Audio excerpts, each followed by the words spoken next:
தீய செயல்கள், பொதுவாக தவறான செயல்கள் செய்யக்கூடிய ஒரு 4 பேர் இருக்கிறாங்க. இதில் ஒருத்தர் தற்செயலாக கொலை செய்யப்பட்டு விடுகிறார். இப்போ இந்த கொலைக்கு மற்ற நபர்கள் தான் காரணம், கூட இருந்த மற்ற நபர்கள் தான் காரணம் அப்படின்னு நீதிமன்றம் சந்தேகிக்க முடியுமா?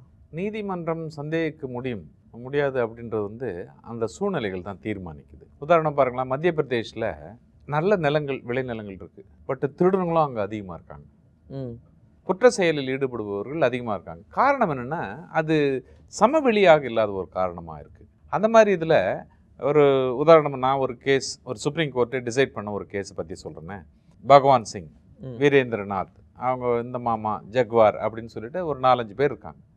இவங்கெல்லாம் குற்ற செயலில் ஈடுபடும். இவங்களது வேலையை என்னென்னா திருடுறது தான்.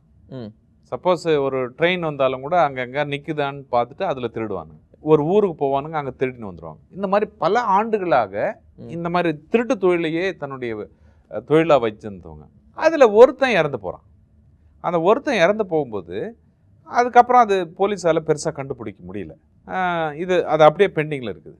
அதுக்கப்புறம் ஒரு சில ஆண்டுகளுக்கு பிறகு மற்ற 3 பேர் இருக்காங்க இல்லையா, அந்த 3 பேரும் ஒரு சூழ்நிலையில் திருடும்போது போலீஸ்கிட்ட மாட்டிடுறாங்க.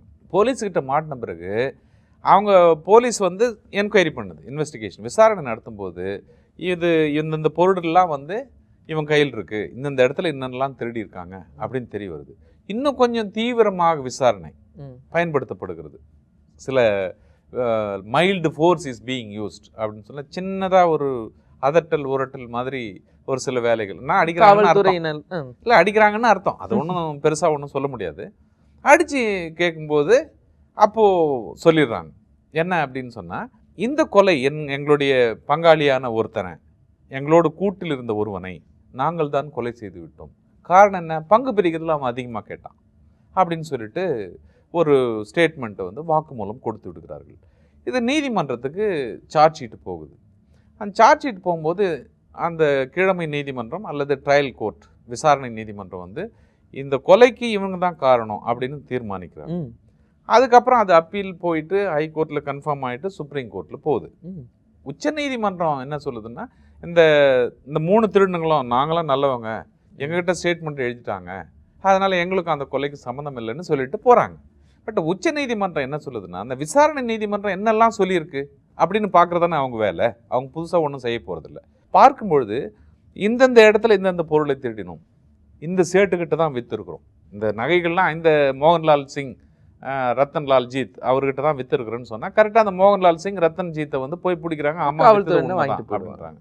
அப்போ இதில் ஒரு பர்டிகுலராக சூழ்நிலையில் அந்த சேட்டை போய் விசாரிக்கும் பொழுது ஒரு சமயம் மாத்திரம் இவங்க 3 பேர் தான் வந்தாங்க, அதுக்கப்புறம் 4வது ஆளை காணோம் அப்படின்னு சொல்கிறாங்க. ஸோ இதுவும் வரையறுக்கப்படுகிறது, அந்த டெபோசிஷன் அந்த சாட்சியத்தில் கொண்டு வரப்படுகிறது.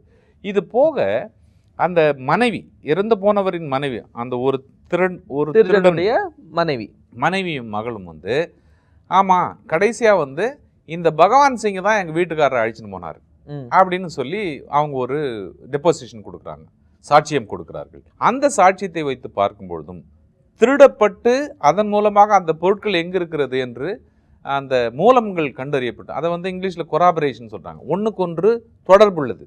கொராபரேஷன் ஜென்ரலாக ஒரு குற்றம் நிகழ்த்தப்படுமையானால் அந்த குற்றவாளியை பிடிக்கும் பொழுது அவன் என்ன ஒரு வாக்கு மூலம் தருகிறானோ அதை வைத்து அந்த பொருட்களை மீட்டெடுப்பது. அப்படி பார்க்கும்பொழுது அவைகளெல்லாம் உண்மையாக இருக்கிறது. கொலை செய்தேன் என்ற அதே வாக்கு மூலத்தில் சொன்னதும் உண்மையாகத்தானே இருக்க முடியும். அது மட்டுமல்லாமல் இறந்து போனவரின் மனைவி இன்னைக்கு ஈவினிங் இந்த நபர் தான் அழைச்சின்னு போனாரு, அதுக்கப்புறம் என் கணவனை காணவில்லைன்னு சொல்லும்போது லாஸ்ட் சீன் தியரி அப்படின்னு ஒன்று இருக்கு. கடைசியாக பார்த்த ஒரு நபர் யார், கடைசியாக பேசிய நபர் யார், இது சம்பந்தமா இன்னும் கொஞ்சம் டீட்டெயிலாக போகல.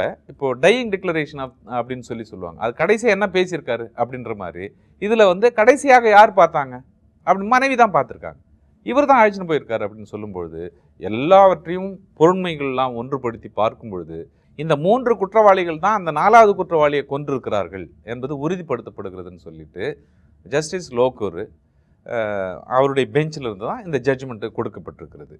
ஸோ இந்த குற்றவாளிகள் அவர்கள் ஒரு பங்காளியை தீர்த்து விட்டார்கள் என்று சொல்வது சரியா இல்லையா அப்படின்னு சொன்னால் சூழ்நிலைகள் தீர்மானிக்கிறதே. இவர்கள் தான் கொண்டிருக்க லாஸ்ட் சீன் தியரி, கடைசியாக பார்த்த ஒரு சூழ்நிலைகளை வைத்து கொலை செய்திருக்கிறார்கள் என்று தண்டனை உறுதிப்படுத்தப்படுகிறது.